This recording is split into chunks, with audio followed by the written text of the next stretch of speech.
welcome again to the bonus room. I'm Lewis. And I'm Holly. And I would like to continue a conversation that we had in an earlier show about the universe and how the mind is limitless. But then we have to throw in the part of the equation, the mathematical equation. That, all right, well, physicists have defined the universe at this certain level of mathematics, and everything is defined by this. And does that impose limits on our ability to think, our ability to make our own decisions, to really exercise a free will? If the universe is out there and the stars and the planets are doing these uniform elliptical orbits, and they're expanding at a certain rate, we as human beings are subject to all of those forces. And what kind of free will do we have? And are our everyday movements predetermined? I think there's probably, we can choose whether or not we're going to turn left or right, or if you're going to pick up that glass of wine or not. I think those are basic choices. So it's kind of like the road. We've talked about the road. Yeah. With in the middle of the road, there's not a lot of free will. You're going to follow so if you're staying on the center line. So on the center line, you're not using any of your free will. But you get into people like Lewis and I that are more than happy to buck social convention. Use our free will. We did not have a traditional wedding. We did not meet at a traditional age. Our children have not come to us in traditional manners. So we don't tend to stay very near the middle of that road. So if there's any predetermination, there's got to be some kind of limits out there, because we have steered all over the place. Okay, so Holly, how much effect do the decisions that we make personally, that we embrace, and maybe we make them haphazardly, how much effect does that have on our free will? Well, since we're talking about the road and going down the middle of the road, and I'm thinking maybe those that don't exercise free will are going to be kept in the middle of the road. Those of us that are going to push, just as the universe is pushing and expanding outward and expanding, those of us that are willing to push and kind of test those limits are going to be allowed to do more. It's like if you stretch any muscle, you're going to allow it to do more. You stretch your brain, you're expanding your mind. It's limitless. The more you expand something, the more you're allowed to use it. Mm-hmm.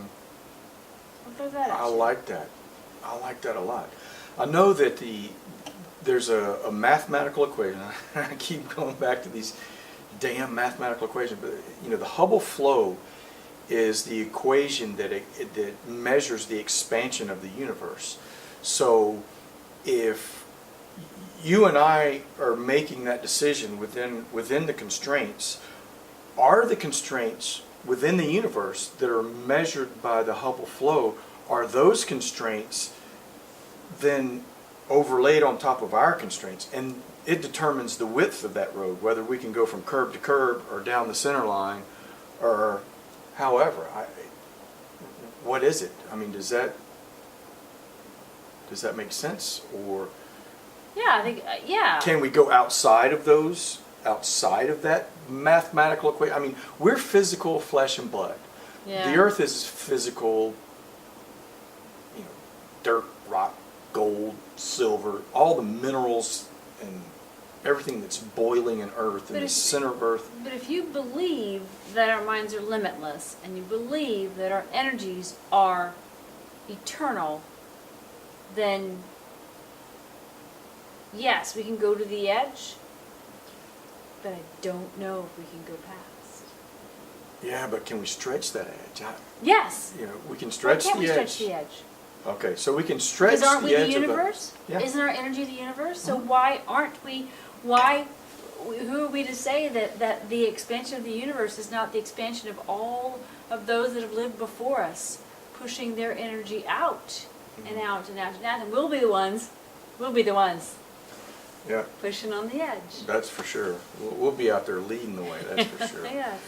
All right, so, but there has to be some regulating force behind that. And, because it's like the pendulum, we always talked about the pendulum. If you get too far away from center, something's got to bring you back. And, there are all kind of theories on Wall Street and all this about, well, you got to revert to the mean. You got to do this, you got to do that. So I know that and I'm not a scholar, but there is a Jewish phenomenon, for lack of a better word, theological phenomenon, called the Shemita. And the Shemita is every 7 years. And every 7 years, all debts are forgiven. The land that you once owned, that you may have lost, is now yours again. So it kind of, in my mind, it's the reversion back to the mean. So is that what the Shemita is doing?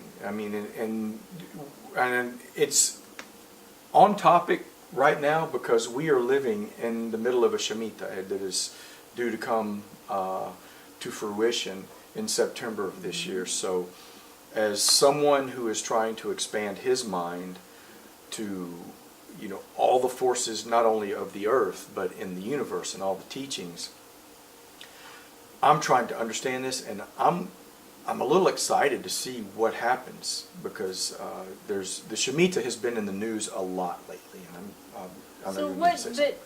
But what if back to society trying to say, oh no, don't get out of the middle of the road? The Shemita is put there to scare you back. It's every 7 years. You better get your act together. Because if your act's all nice and together, and if you're in the middle of the road and following along, there will be no catastrophic events in your life. But if you're living way over here, oh, your business might fail, or oh, your wife may not get pregnant, or something that you want to have happen that you're trying to do for yourself, trying to expand your mind and make your world the way you want it, not the way society wants it. All right. What if it's there to scare you back to the middle? That's interesting. That's interesting. So I will never put words in your mouth, but I'm just trying to understand. I'm going to say this out loud just so that I can understand. So what you're saying is the Shemita, which in my mind is the creation of human beings, of the human race. It's there to say, you have to stay on the straight and narrow. So when we read that the last Shemita was the